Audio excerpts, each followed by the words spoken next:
Okay, let's unpack this. Picture it. A courtroom, totally silent, and then suddenly 50 Cent is on the witness stand. Not rapping, but, giving sworn testimony. Wild scene. Absolutely. That's what we're diving into today. This really unexpected courtroom appearance by 50 Cent in the whole Sean Diddy Combs situation. Yeah, and for this deep dive, we've basically pulled together what we could find, accounts of the testimony itself, clips discussing it, social media reactions, which were huge, and mentions of related interviews. Right. And our goal, really, is just to pull out the key takeaways from this whole thing. The claims, the names he actually put on record under oath. Just figure out what the important nuggets are. Because this wasn't like just another tweet in their long beef, was it? This was serious, under oath, federal court. Exactly. With Diddy facing these incredibly serious charges already, for 50 Cent has been saying stuff online for years, to then say it in court, it felt different. It felt like maybe the industry's worst-kept secret, as people say, was finally getting, well, aired out officially. Totally changed the game. What a lot of people maybe dismissed as just, trolling or rivalry, suddenly it's got legal weight. It's potential evidence. And like you said, the history is key here. This feud isn't new. Oh, not at all. 50's been probably Diddy's most public and persistent critic for, over a decade? Yeah. At first, yeah, it often seemed like just jokes, right? Like online jabs. But there was always this kind of underlying hint about Diddy's character, maybe his lifestyle. Like that meme from 2014 with Diddy and Rick Ross. Yeah, exactly. Most people just thought, oh, that's just 50 being 50, typical online stuff. Right, made noise but dismissed as drama. But now, looking back with everything that's come out, those old comments feel, I don't know. Different, more pointed. Yeah, like that Breakfast Club interview, 2018, I think, where 50 talked about Diddy inviting him shopping, offering to pay for everything. That's a key one. 50 said he got suspect vibes from it. He called it funny. Like, why would one grown man offer that to another? Even back then, he was kind of putting it out there that something felt off about Diddy's, private interactions. And then you really saw the tone change, didn't you? Around 2022. When those first big lawsuits started hitting Diddy, the trafficking allegations, misconduct, 50 went from, joking to, see, I told you so. He wasn't just reposting news anymore. No, he was framing it like, this confirms what I've been hinting at for years. And that's when I think a lot of people started looking at him differently. Like maybe he wasn't just feuding, maybe he was actually trying to warn people. Yeah, the perception shifted. People started wondering if maybe they should have taken him more seriously earlier. Which brings us right back to that courtroom. So 50 Cent gets called to the stand, apparently a surprise witness for the prosecution. That's what the report suggested, yeah. And his job basically was to give the jury a different look at Diddy, beyond the music mogul image. From his perspective, right?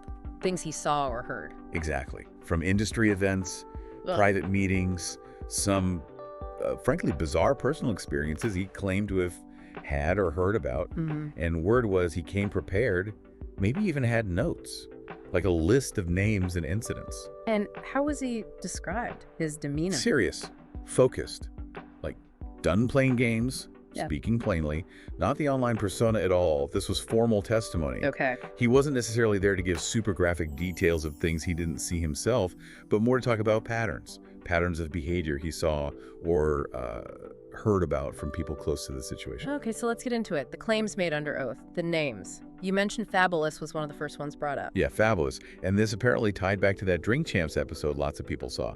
50 mentioned seeing Diddy on camera, kind of playfully pressing Fab, like, why don't we ever party together? Yeah, Yeah. I remember that clip. Diddy was sort of grinning. Right. But 50's testimony, according to accounts, focused on what he saw off camera. He claimed Fabulous just sort of shrunk in his chair, that it wasn't a joke to Fab. 50 called it fear, real fear. Wow, real fear. What does that even imply about the situation 50's describing there? Well, it suggests that public interaction was maybe masking something, a different private reality. And 50 reportedly followed that up with another story from a private industry event. Okay. Where Diddy supposedly cornered Fabulous again, made another pushy advance is how it was described. Fab apparently just wanted to go home, told someone that, but Diddy was insistent, saying something like, come on, I got a room upstairs, just chill. And Fab ended up leaving. Sneaking out the back door, according to 50's testimony. Which, interestingly, kind of lines up with that old Instagram story Fab himself posted ages ago, joking about sneaking out of a Diddy party at 7 a.m. Oh, right, pretending he was going to the bathroom. I remember seeing that float around again. Exactly. So 50's claim in court was, Fab was only there because he felt pressured. He explicitly said, that's what Puff does, he pressured. So painting a picture of pressure as a tool. Yeah. And 50 even testified he personally warned younger artists. Told them, don't take gifts, don't go to his house, and definitely don't agree to the party after the party. Said that's when things get dark. He suggested there are loads of people, artists, bodyguards, assistants with similar stories, but they're too scared of Diddy's power to talk. That idea of real fear and this pattern of pressure, it's heavy stuff. But the next name reportedly mentioned was even more, well, surprising for a lot of people, Justin Bieber. Yeah, that name definitely made headlines.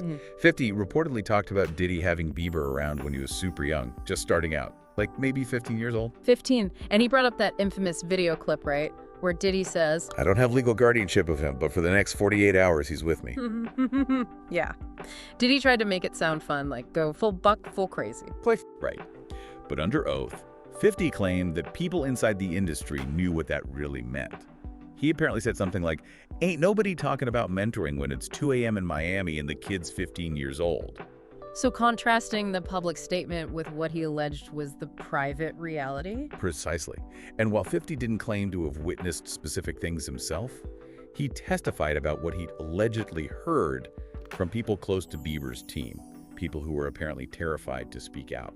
What did they allegedly say? That those 48 hours, well, they weren't music lessons. It was more like exposure to things no teenage boy should see. And 50 also pointed to how Bieber acted later. Yeah, he mentioned Bieber completely distancing himself from Diddy later on. And that interview clip where Bieber was asked if he'd let his own kid go to flavor camp, remember that? He laughed nervously. It was like, hell no. Right. 50 reportedly told the court that reaction was Bieber remembering things, a clear sign. And he even tried to connect Bieber's later public struggles, his breakdowns. Yeah, 50 reportedly suggested that some of Bieber's well-documented emotional trauma might stem, at least partly, from this dark side of fame that he claimed Diddy orchestrated. He laid out this alleged pattern again. Find him young, promise the world, control with gifts and silence. A silence 50 called loud, then discard them. Wow. The silence is loud. Yeah. And he acknowledged Bieber hasn't spoken out directly, but argued his actions avoiding Diddy, moving away as soon as he could, spoke in volumes. Okay, so after Bieber, the testimony reportedly shifted again, bringing up John Deal, Diddy's former bodyguard, and Ja Rule. Yes, that pairing. 50 reportedly said he was relaying John Deal's account, claiming he got it straight from the man who saw it himself. What was the story? He recounted Gene Deal's claim about a really weird shopping trip. Diddy supposedly took him to an adult bookstore and was buying all kinds of toys. Stuff John Deal apparently said you don't even want to picture. And John Deal had to carry the bag. And the Ja Rule part? That related to a trip to North Carolina. Gene Deal claimed Diddy and Ja Rule went into a private hotel suite after a show, and Gene Deal was told to stand guard outside the door. Standard bodyguard duty, maybe. Maybe. But then, according to John Deal's account that 50 relayed, Ja Rule apparently stuck his head out of the suite door and said to John Deal, You might not want to come in here. It's a little freaky in here tonight. Freaky, and the prosecutor asked what that implied. Apparently so. And 50's response was reportedly very direct. Something like, he didn't mean candles and bubble baths, making it clear he didn't think it was innocent. He stressed it wasn't just two guys chilling. So again, the implication of something coercive or uncomfortable. Yeah, 50 reportedly emphasized that in his interpretation, this wasn't about anyone's sexuality. It was about coercion, about people using their power to do what they want to whoever they want. He framed it as another example of what one man with money does to everybody around him. And he claimed Ja Rule hasn't been the same since, even though he hasn't spoken about it. That was reportedly part of his testimony, yes, that Ja Rule ain't been the same since. Okay, who else was mentioned? The list keeps going. Next up, reportedly, was YK Osiris. 50 apparently said he saw warning signs with him pretty early on. How so? Well, Osiris blew up fast, right, and had that one big hit. And then 50 claimed Diddy came into the picture and the boy started changing. 50 called it the same playbook all over again. What was the playbook this time, according to 50? Luxury, lavish trips, promises of mentorship. Diddy allegedly lured him in. There was talk of a specific getaway to Jamaica. Okay. And 50's take was pretty blunt. Puff don't take people nowhere without expecting something in return. And apparently, fans online later dug up receipts, social media posts suggesting Osiris was in Jamaica at the same time as Diddy, maybe even the same places. Right. I remember seeing some of that online buzz. Osiris tried to laugh it off, didn't he? Yeah, he tried to play it down online. But 50 claimed that people watching felt something was off. And then came that really public Instagram live meltdown from Osiris. Oh, yeah, where he's crying, ranting. Exactly. Visibly distraught, talking about being alone, hinting that nobody knows what really happens. 50 reportedly showed a clip of that in court. What was his interpretation of that breakdown? He basically said that boy was breaking down and claimed nobody stepped in to help him. He tied it straight back to the alleged Diddy pattern. The love bombing phase with attention and gifts, then something shifts, the person starts falling apart, and Puff just walks away clean. Did 50 claim Osiris directly accused Diddy in that video? No. He admitted Osiris didn't make direct accusations in the video, but he argued, the signs were there. That kind of public breakdown, 50 claimed, is what happens when someone feels trapped in something they can't explain. And he finished that part with a question to the jury. Yeah, a pretty powerful one according to accounts. How many young black artists got a breakdown before y'all see the pattern? This ain't no coincidence, this is a system. Really trying to hammer home that idea of a larger pattern. Wow, a system. And he wasn't done naming names, even some surprising ones. You mentioned he circled back to Fabulous and added Kevin Hart. Yes, that pairing was another one that raised eyebrows. He apparently brought up that Drink Champs interview again. What about it this time? Focusing again on Diddy seemingly flirting with Fabulous, but really highlighting Fab's reaction, describing him as looking shook, not smiling, like he was being reminded of something deeply uncomfortable. And he claimed both Hart and Fabulous were exposed to stuff they didn't want. Environments they didn't sign up for, was the reported phrasing. He then went into describing Diddy's parties more generally. What did he say about the parties? Called them famously wild. Claimed guests often couldn't bring their own security. Mentioned secret rooms, phones being confiscated, and crucially, NDAs, non-disclosure agreements. Right, the legal documents to enforce silence. Well, exactly. Yeah. And he also alluded to wild rituals involving substances, blindfolds, and things guests only whispered about later. Pretty dark stuff. And his claim was that Diddy used these situations for leverage. That seemed to be the implication. The quote reported was, Puff got people doing things they'd never do in the light. And then, once you've been to one of those parties, he owns you. That idea of ownership, of holding something over people. And he presented Hart and Fabulous as examples of people trying to laugh it off publicly. Yeah, but whose faces, he claimed, told a different story. He reportedly even asked the jury, ever seen a man laugh while dying inside? Suggesting they rewatch clips like that Drink Champs one with that in mind. So again, it wasn't just about what happened, but the alleged pressure. Exactly. What you were pressured into, what you were made to feel like you owed. That, according to the testimony accounts, was 50's core point. That's how Puff works. Okay, so towards the end of his testimony, there was mention of him actually producing a piece of paper. The list. Yeah, that was a dramatic moment described in the accounts. He reportedly unfolded a piece of paper and said something like, this is the list. The one people claimed didn't exist. And he read names from it. Accounts say he read several names aloud. Justin Bieber, Ja Rule, Bow Wow, Trey Songz, Kevin Hart, Fabulous, and then added, and more, saying some others weren't ready yet. These are huge names, cultural icons, really. Absolutely. But 50's claim reportedly went further than just listing individuals. He testified, Puff didn't just do this alone, he had a whole system. A system? Meaning what? People around him who allegedly looked the other way, helped cover things up, maybe cleaned up messes, enablers, basically. So the silence wasn't just fear, it was also protection by this system. That was the argument, yeah. Right. Protection offered by the system, fueled by the power dynamic. He mentioned the NDAs, again, people signing contracts, being allegedly threatened that their careers would be over if they spoke out. And some genuinely believed it. And he even suggested some people on the list weren't just victims. That was a really controversial part. He reportedly suggested some were maybe not victims, but collaborators. People who might have helped recruit others or benefited from the association. Though, reports say he didn't name those alleged collaborators then. So why did 50 say he was doing this? Why testify? His answer, according to the accounts, was pretty straightforward. Because I've seen too many people fall apart, too many breakdowns. He mentioned having kids, wanting to protect the next generation of artists. And his view on the trial itself. He apparently framed it as not just being about one specific video, or Cassie's initial lawsuit, or even money. For him, he reportedly said, the trial was fundamentally about the power this man used to break people to ruin people. And his final words on the stand. Reportedly, yes. I ain't staying quiet no more. Wow. What was the immediate reaction described in the courtroom? Just stunned silence, according to reports. And then, outside the courtroom, the ripples started immediately.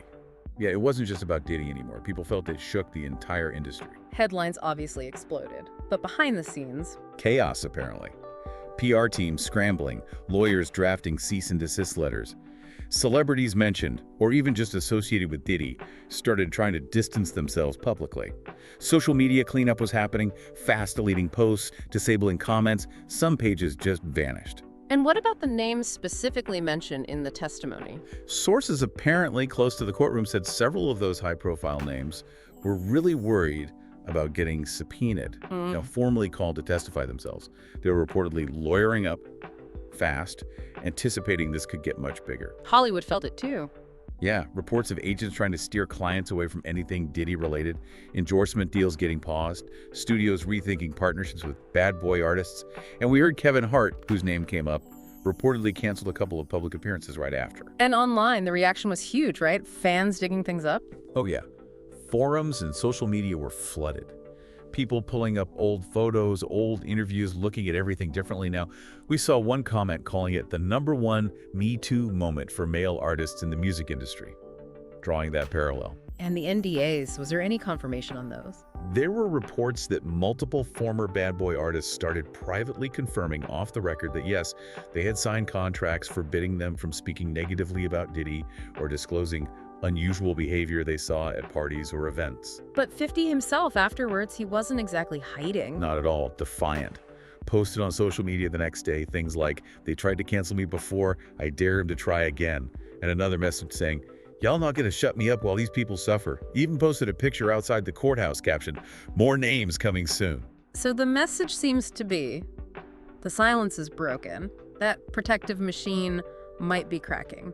That's certainly the feeling conveyed by all these accounts, yeah. It seems like a major shift. Looking back at everything we've just gone through, these accounts of 50's testimony, it really elevated things from rumor to court record, didn't it? Naming names like that. Absolutely. And it wasn't just presented as, isolated bad moments. The testimony, as described, consistently framed it as an alleged pattern. Yeah. A whole system built on power, pressure, and keeping people quiet. Right.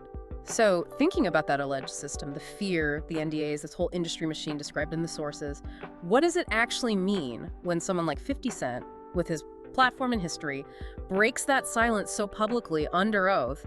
What could that signify for accountability, in those really powerful circles? Not just in entertainment, but maybe even beyond. That's the big question hanging in the air, isn't it? Yeah. What happens now that the dam has seemingly broken? Definitely gives you a lot to think about.